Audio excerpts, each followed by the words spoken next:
the helpless, or abide with me. Beautiful, isn't it? All the more beautiful when it is sung by 100,000 voices, as it is now. That's right, 100,000 of us, all neatly and systematically packed together, just like sardines in a can, but happy singing sardines in one of the largest, most impressive sardine cans, if they'll pardon the expression, in the world. This is Wembley Stadium, London, England, and today is Cup Final Day, May the 14th, in the year 1966. I'm here, together with my compatriots from every corner of the British Isles and visitors from all corners of the globe, to watch the 39th Cup Final to be held in this vast stadium of Wembley. The final for the FA Cup between Everton and Sheffield Wednesday. Hundreds of teams enter this knockout competition every year. For 8 months, the struggle goes on, and eventually two giants enter the arena at Wembley, a wonderful, remarkable achievement indeed for the two survivors. And what of the rewards that await the eventual victor? Not only the treasured FA Cup and thousands of pounds by increased gate money, but now the Cup has become a passport to enter the glittering, star-studded competition of Europe, the European Cup Winners' Cup competition. Yes, today's final is a far cry from the first match ever played. Do you know when that took place? Nearly 200 years ago. And what a football match that was. A team of 6 players from Norton, Derbyshire challenged a 6-man team from Sheffield. That's right, Sheffield. And the match was played on a field in Sheffield. It started as a football match and ended as a battle. Reinforcements were rushed in from Norton and Sheffield. Recruitment centres were set up, and at the height of the game, 200 people were on the pitch. Hundreds were injured. Nobody cared who won, although history says it was Sheffield. And the match lasted for 3 days. And the score? After 3 days, it was anybody's guess. So one of today's finalists has a unique distinction. The records show that Sheffield is the home of football. But Everton has many distinctions too. What of the fantastic Dixie Dean, the brilliant centre-forward who, with 60 goals to his credit in one season, has become immortal in the annals of British soccer, or the fabulous Tommy Lawton? And what of this team of today? There are only 2 teams in the 85-year history of the FA Cup who have fought their way into the Cup Final without a single goal being scored against them. And this team from Goodison Park is one of them. As the voices of this tremendous choir fill the stadium and we await the witching hour of 3 p.m, we'll travel back in time to Saturday, April 23rd, to Athelstill in Bolton for the Everton-Manchester United semi-final, and to Fred Verlander at Villa Park, Birmingham for the other semi-final tie between Sheffield Wednesday and Chelsea. First then, over to Birmingham. Good afternoon, this is Fred Verlander speaking to you from Villa Park, Birmingham, where we have come along for the semi-final of the FA Cup being played this afternoon between Chelsea and Sheffield Wednesday. The weather here is bright and the pitch rather heavy, and the ground is absolutely packed. I should think a capacity crowd of 62,000 here, with takings in the region of something like 29,429 pounds, which is a very good gate. The previous record here was 28,686 pounds. You can imagine that the atmosphere here is absolutely tense. I can see all round the ground the Chelsea supporters, who incidentally Chelsea are wearing this afternoon dark blue with a dark stripe and dark shorts, and Sheffield Wednesday in white, and no doubt you can hear the roar of the crowd as the players come on the field, and it's Sheffield Wednesday who are the first out today. They're out on the field. The ground is rather heavy. In fact, we can see just outside the centre circle the water showing on the surface.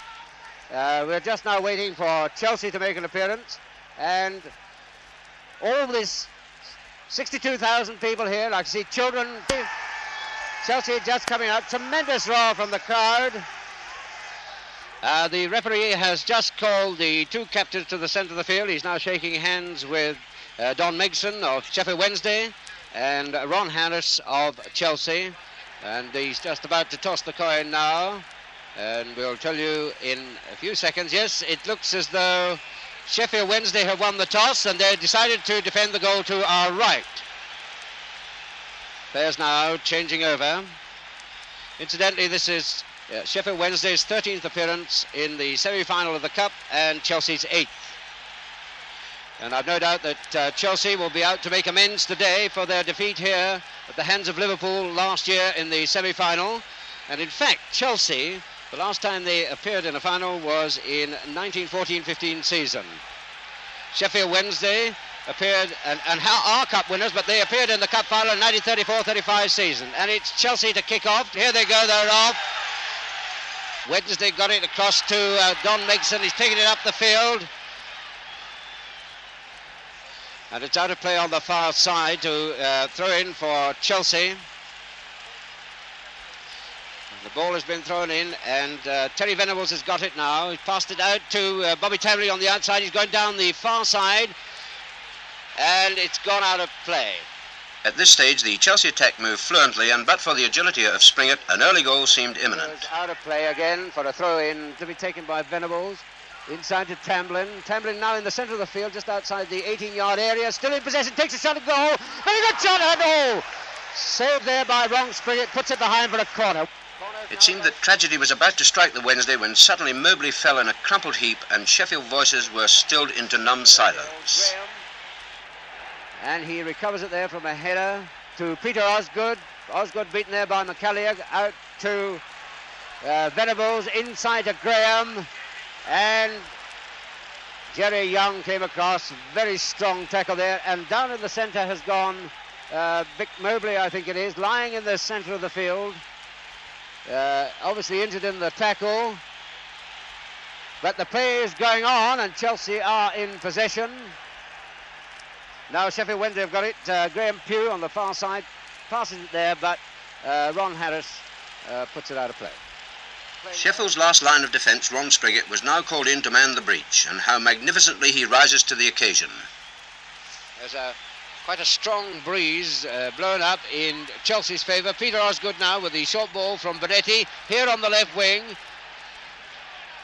Has beaten Fantham, passed it inside there to Joe Kirkup, the halfback, who's right up in the Sheffield Wednesday half, and a through ball there with Bobby Tamlin racing for it, but taken away there by Wilfred Smith. Puts it out on the far side of the field for a throw in to Chelsea. Quick ball inside to Terry Venables. Puts it right down on the outside. Kirkup right up there. Puts a very nice ball right in the centre. Up goes Springett. Brilliantly taken. Beautifully taken there by Ron Springett. Pushes the ball out here. It's a free kick to Chelsea just inside the Sheffield Wednesday half. Quick pass out there to Ron Harris, their captain. Centre across, and another nice save by Springett. He's certainly playing a brilliant game today. That ball was going right for the far post. And it looks as though the referee has given a free kick for a foul on Springett. But anyway, it's been taken by Springett from the 6-yard area. High ball, but it's forced out of play by Peter Eustace of Sheffield Wednesday. But a throw into Chelsea, quick one into Peter Osgood, who is moving out on the wing, then turns in and comes inside. Beaten one player, two players, going into the centre, passes right across here to Graham. Graham takes a left foot shot, beautifully saved by Springett. Beautiful save by Ron Springett. Springett, a throw out here to the right wing, long ball, right up the centre. Mobley crippling across there, passes it inside to Fantham. But the fighting men of Hillsborough had Villa Park in a state of eruption in the second half when from defence and with lightning speed they dealt their first blow with a brilliant goal by Graham Pugh. McCalliagh to Fantham. Fantham on the far side now. Puts across the centre and a nice head there. It's a goal! It's a goal! It's a goal! So after 10 minutes, a very good goal there. It was a cross by Fantham, which came across to David Ford, and Graham Pugh was the scorer. The outside right of Sheffield Wednesday scored that goal. So that makes, after 10 minutes of the second half, Sheffield Wednesday 1, Chelsea 0. And as usual on this occasion, the toilet rolls all over the field. Up go the blue and white flags again, and the rosettes, and the caps. So Sheffield Wednesday on the up. Once again, Pugh is in possession to Ford. Ford out to Pugh. Riding high, Sheffield scored again. That is, almost. Carry play on, and it's come out to John Quinn, who's just outside the 18-yard area, puts across a low pass and a shot there. Oh, and it must be a goal! Lovely, and it's Pugh again. It's Graham. No, no. Oh, the referee has given offside. So play has gone on. Oh, what a shame, but it was a brilliant shot there. Oh, Graham received another tip on the ankle there, but he's put it up to Tamlin. Tamlin on the run. Right. For the only time in the game, McCalliagh, the ex-Chelsea player, was let off the hook, and from a brilliant pass by Ford, he nodded the ball into the net to set the seal on Chelsea. Nice long ball down the wing. Ford tried to clear. He's got it. Ford of Sheffield Wednesday going down the left wing. Crosses it over. A nice chip there. Oh, it's a goal! It's a goal! McCalliagh, the centre forward, has scored.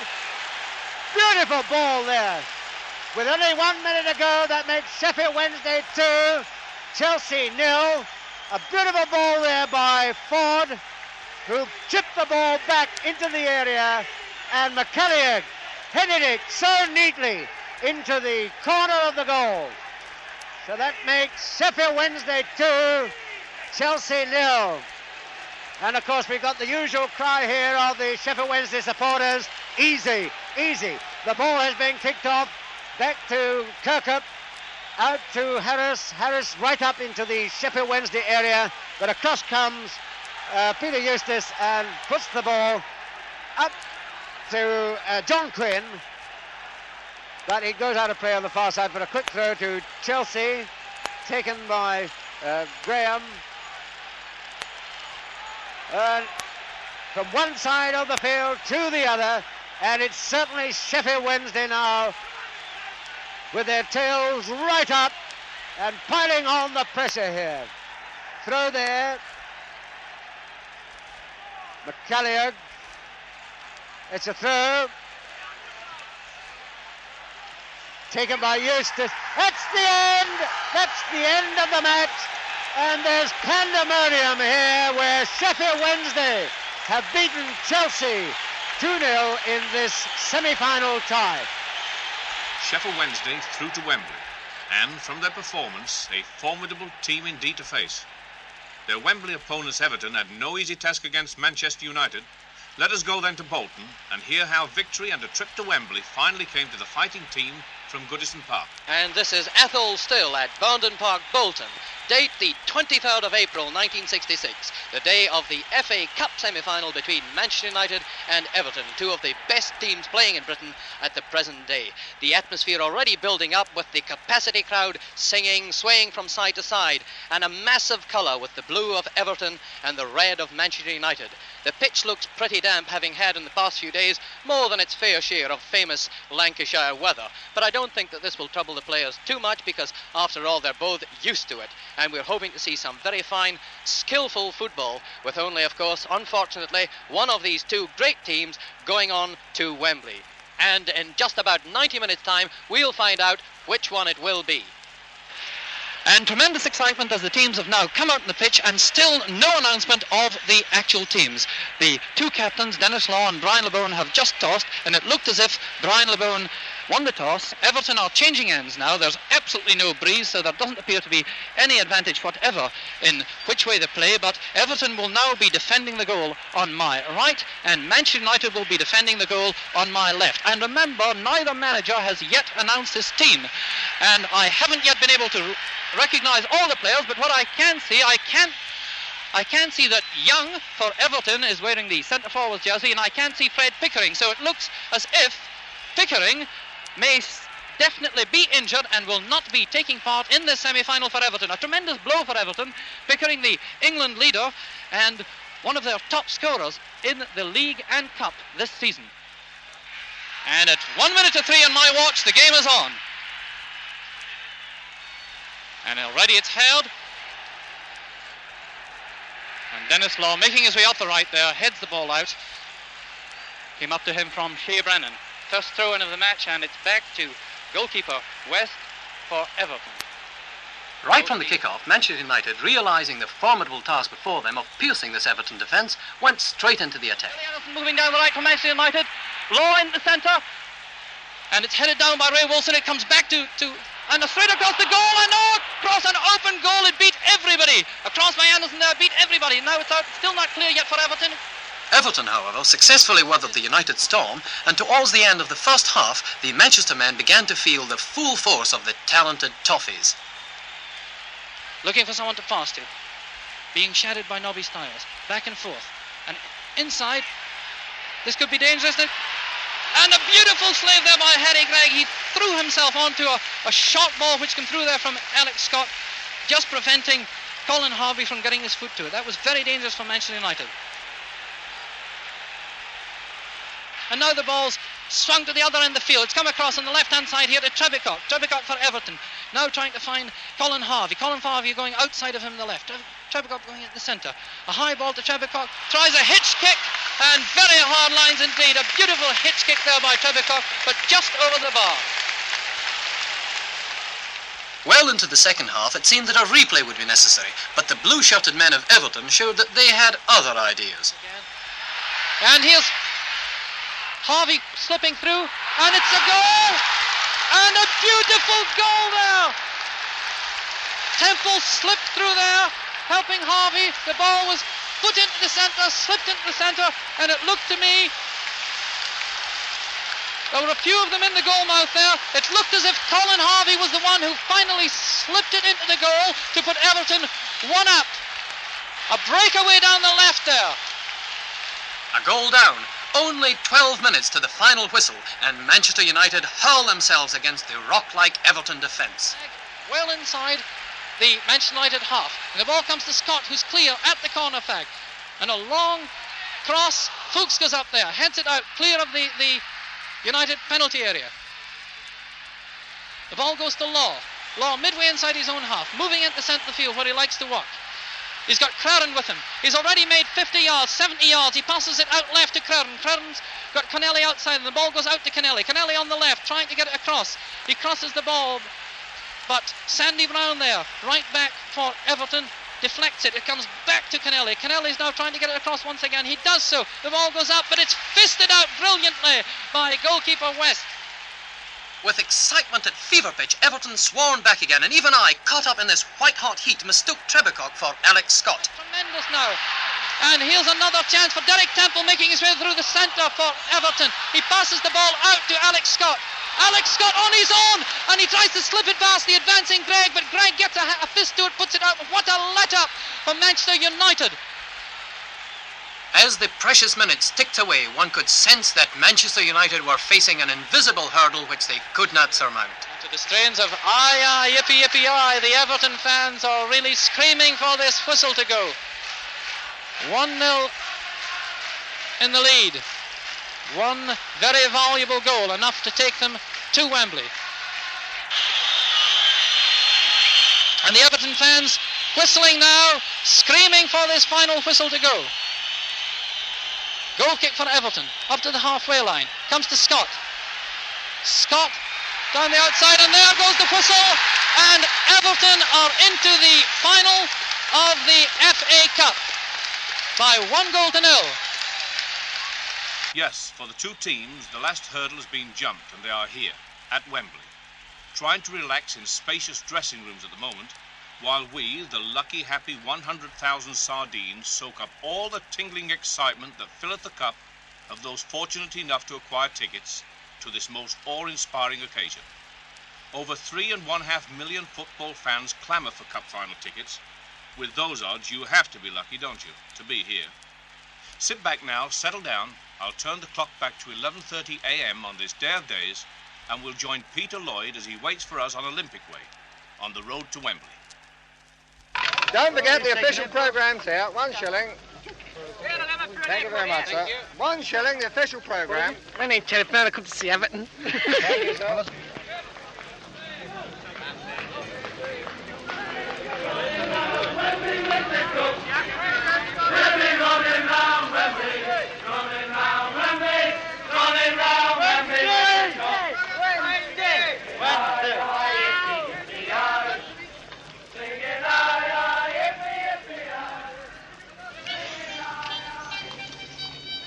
Well, here on Olympic Way, things are really pretty quiet for the 85th Cup final to be taking place at 3 o'clock this afternoon between Everton and Sheffield Wednesday.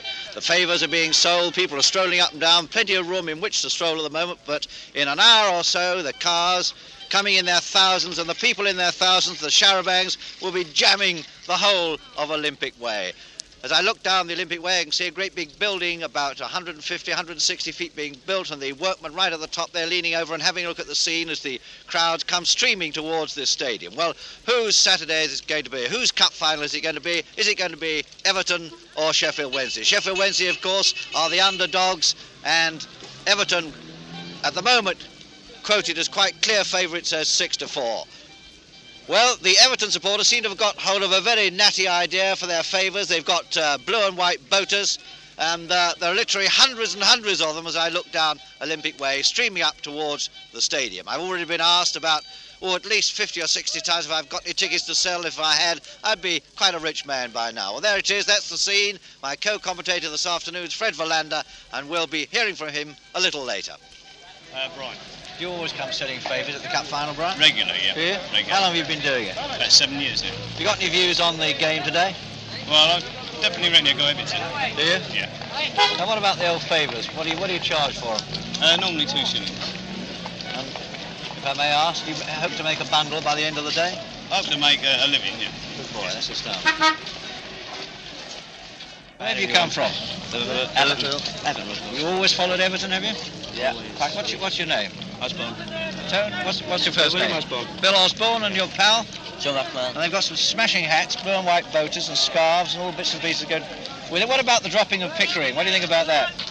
Well, at the moment, it's all right, but... You think he's a bit off form, is he? He's playing well. Keep him in, but not at the moment. What about your pal? What do you think about Everton's chances?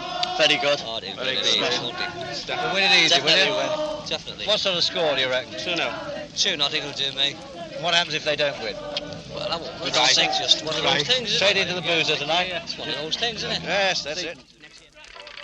First thing is, amongst the thousands of supporters going up here, seems to be all Everton to me. What's your name?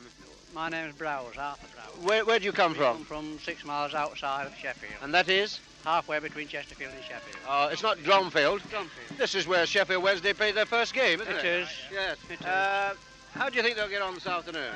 Well, I hope they'll win, but I'm very, very much afraid that they won't. I think Everton have just the slight edge. You think Everton got the slight I edge? think they have. Well, what about this fact that they've dropped Pickering? Don't you think that'll make a difference? Pickering being out and Mobley being out, I think it makes it pretty even. It must be something of an ordeal for young Ellis at centre half this afternoon, Yes, isn't it? and I think they're going to miss Mobley very much this afternoon. Well, it looks as though we're going to have a very bright afternoon, and I think... The Everton inside men, I think, are going to find Ellis a bit easier to pass than they would someone with a little bit more experience. They've still got to get by Springett, haven't they? He's a good man. In Sheffield itself? Yes. How do you think they're going to go this afternoon? You'll win. By how many? 2-1. Same as they did in 1907. Yes.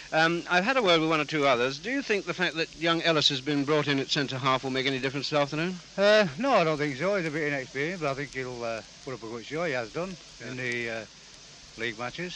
Do you think it's an advantage to Sheffield this afternoon that Everton have dropped Pickering at centre forward? Yes, definite. Yes. You think it is? Yes. So you say 3-1 for Sheffield Wednesday? 2-1. 2-1. 2-1. Yeah. Well, I hope you have a nice game this afternoon. How much by do you reckon? Well, 2-0. 3-0. 1-0. 1-0, 3-0. When did you start off from Liverpool to get down here? 6 o'clock this morning. How'd you come? By car. By car. Have a nice journey. Very nice. She's dressed in a blue and white skirt, blue top, lovely blue and white scarf, rosette, and a blue and white boater, and even blue and white earrings. Oh, and she made them. And she made them all. Marvellous. Well, jolly good luck to you. Thank you very much.